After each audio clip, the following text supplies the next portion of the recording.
Selamat datang di Neutron Yogyakarta. Selamat sore adik-adik semuanya. Berjumpa lagi dengan saya Harimurti Prakoso. Belajar kimia yang mengasihkan. Salam sukses dari kami ya. Sekarang kita lanjutkan. Kita belajar tentang hubungan mol dan volume gitu ya.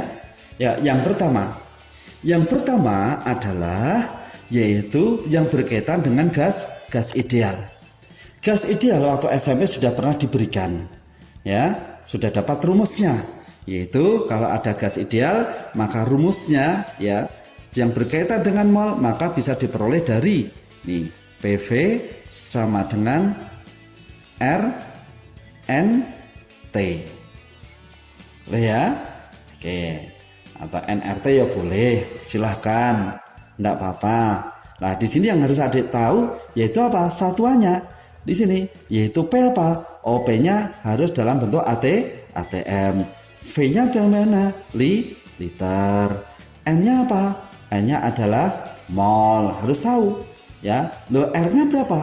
R-nya konstanta. Yaitu berapa R-nya? 0,082. T-nya apa? T-nya harus Kelvin. Ini harus tahu ya. Berikutnya adalah apa? Pada kondisi STP atau standar temperature and pressure, yaitu kondisi berapa? 0 derajat Celcius 1 atm. Nah, di sini ada satu konsep yang adik-adik harus paham bahwa satu mol gas diukur pada 0 derajat Celcius 1 atm, maka di sini akan bervolume berapa? 2,4 liter. Sehingga dari persamaan ini kita peroleh rumusnya. Lah, rumusnya bagaimana?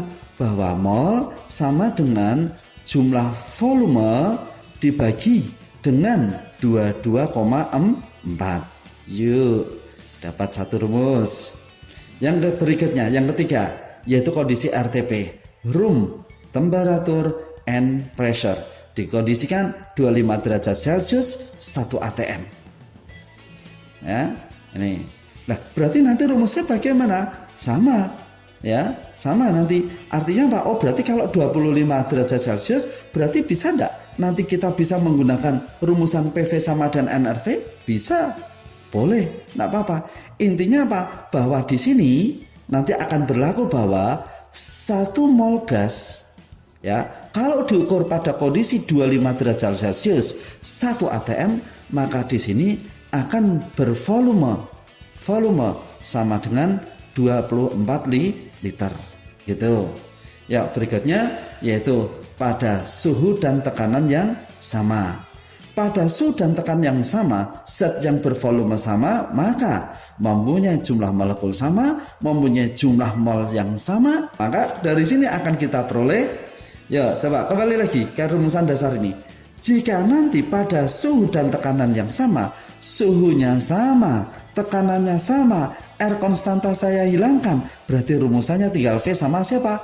N. Maka nanti di sini bisa berlaku bahwa V1 per V2 sama dengan N1 per N2. Paham ya ini ya? Oke, itu pada kondisi suhu dan tekanan yang sama. Contoh, ini ada contoh soalnya. Hitung mol dari 5,6 liter N2 kondisi STP berarti bahwa yang namanya mol itu berarti bisa dicari ya, sama dengan volumenya dibagi 22,4. Nah, kita diminta untuk mencari molnya. Oh, berarti mol sama dengan volumenya 5,6 dibagi 22,4. Berarti sama dengan berapa? Oh, sama dengan 1/4 mol. Hitung jumlah molnya dari 1,12 liter H2O kondisi 0 derajat Celcius 1 atm loh. Ini kondisi apa? Ini pun juga sama kondisi STP. Berarti kalau ditanya mol, langsung volume per 22,4. Volumenya 1,12 dibagi 22,4 atau sama dengan 0,1/2. Satuannya apa? Sudah dalam bentuk mol. Nih. Ya, paham ya? Ini bagaimana? Kalian yang punya tugas. Ya, berikutnya yang nomor 4. Contoh nomor 4. Hitung massa 2 liter N2. Jika diukur pada kondisi 0,2 liter gas NO 1,5 gram. Ini kalau saya tulis begini. Ada 2 liter N2 di sini, gramnya berapa?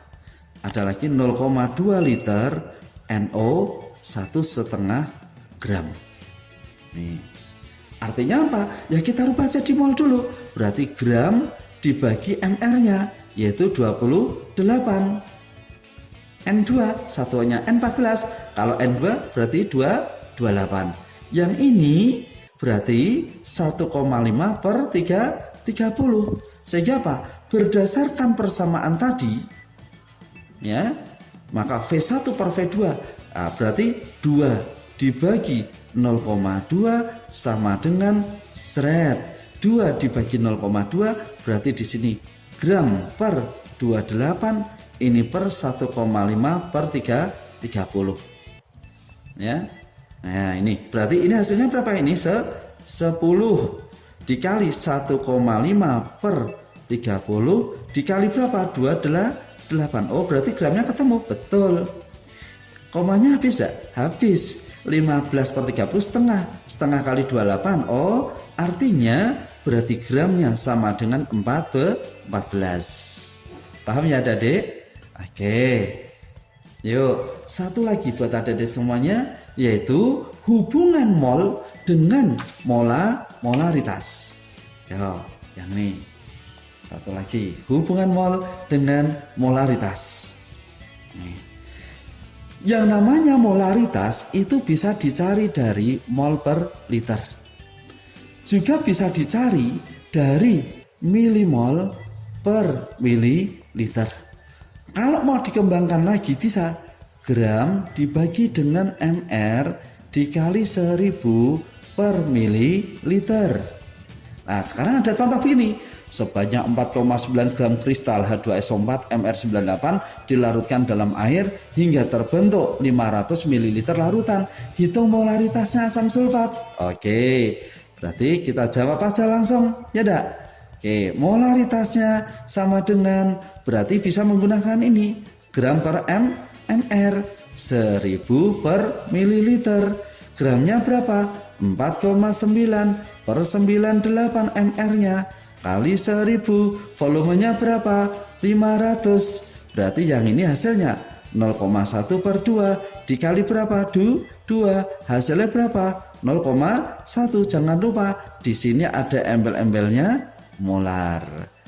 Sukses buat kalian semuanya. Belajar di rumah tidak masalah. Ya, selalu bergabung dengan Netron, selalu buka channel Netron untuk memahami materi step by step supaya adik-adik betul-betul pandai di kelasnya. Oke, terima kasih. Assalamualaikum warahmatullahi wabarakatuh.